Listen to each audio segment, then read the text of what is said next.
আজকে আমরা একটা বেশ অন্যরকম বিষয় নিয়ে কথা বলবো।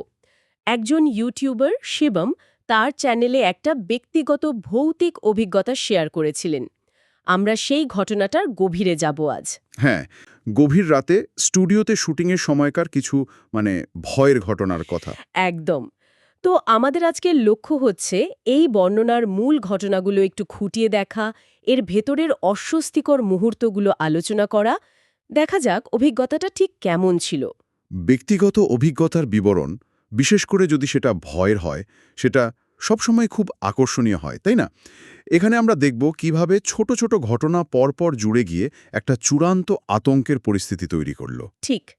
তো শুরুটা হয়েছিল আম, শুটিং শেষ হবার পর। রাত তখন প্রায় 12:30। শিবম আর ওর দুই বন্ধু জ্যাসিস আর কার্তা জিনিসপত্র গোছাচ্ছে।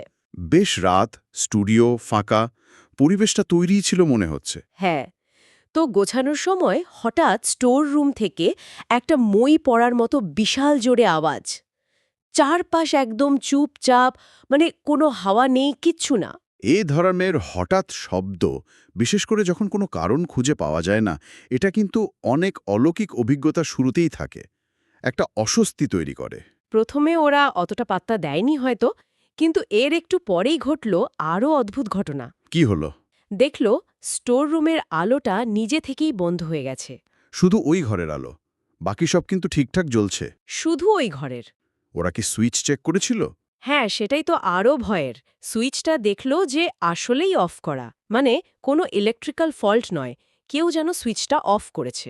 আচ্ছা, এই ব্যাপারটা কিন্তু বেশ ভয়ের।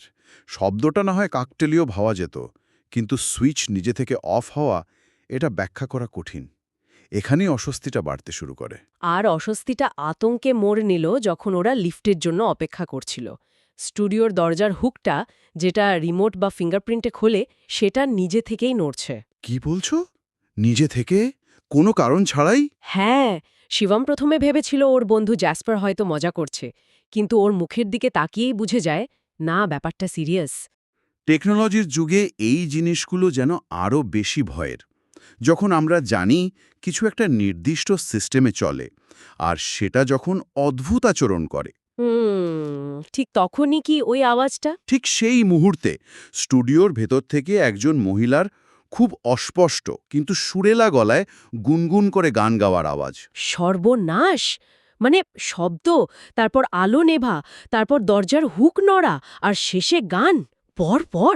হ্যাঁ, একদম পরপর। এইবার ওরা প্রচণ্ড ভয় পেয়ে যায়। আর এক মুহূর্ত দাঁড়ায়নি, পাগলের মতো সিঁড়ি দিয়ে দৌড়াতে শুরু করে। স্টুডিওটা ছিল 4 তলায়। এই পালানোটা খুব স্বাভাবিক।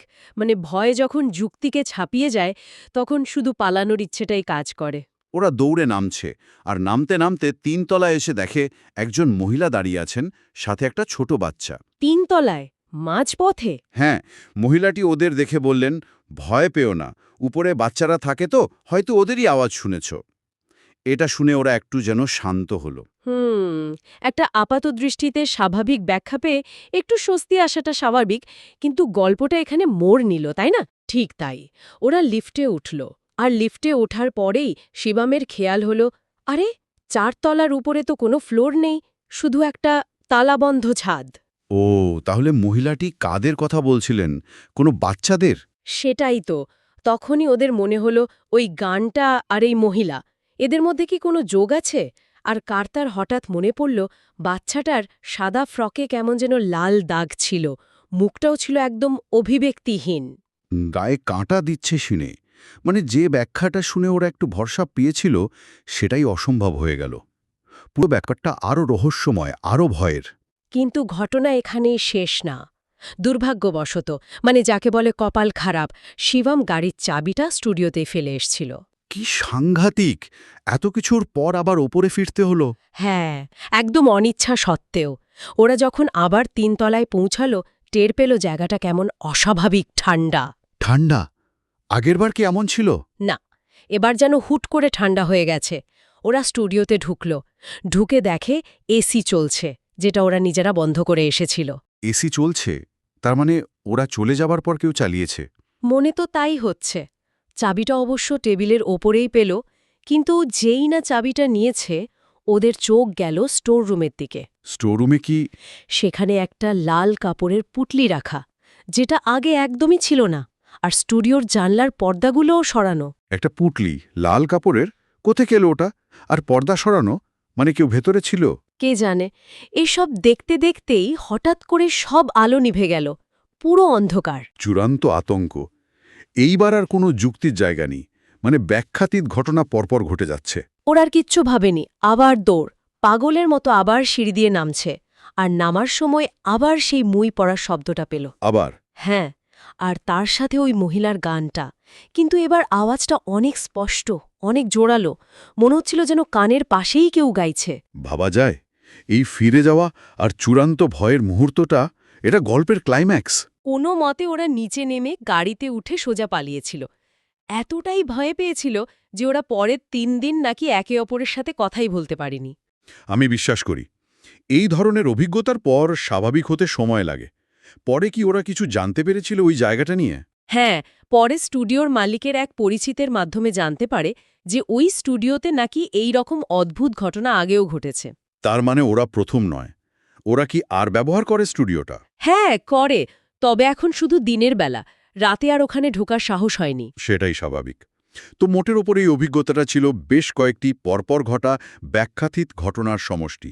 শব্দ, আলো নিভে যাওয়া, রহস্যময় সাক্ষাৎ, জিনিসের আকস্মিক আবির্ভাব বা পরিবর্তন, সব মিলিয়ে একটা চরম আতঙ্কের পরিস্থিতি।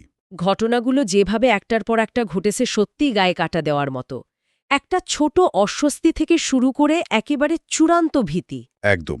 ছোট ছোট অস্বাভাবিকতাগুলো সাথে সাথে শেষে একটা বিরাট আকার নিয়েছে। এই পুরো আলোচনাটার পর আমার মনে একটা প্রশ্ন আসছে। যখন আমরা চূড়ান্ত ভয় পাই, তখন আমাদের ইন্দ্রিয়, আমাদের উপলব্ধি, এগুলো আসলে কতটা নির্ভরযোগ্য থাকে? মানে, অতিরিক্ত আতঙ্কে কি আমাদের মনই আমাদের সাথে ছলনা করে, ভুল দেখায়, ভুল শোনায়?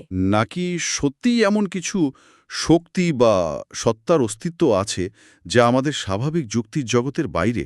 ঠিক, এই প্রশ্নটাই হয়তো ভাবার। আমাদের ইন্দ্রিয় কি চরম পরিস্থিতিতে আমাদের ধোঁকা দেয়, নাকি তারা এমন কিছু আঁচ করতে পারে যা আমরা সাধারণত পারি না?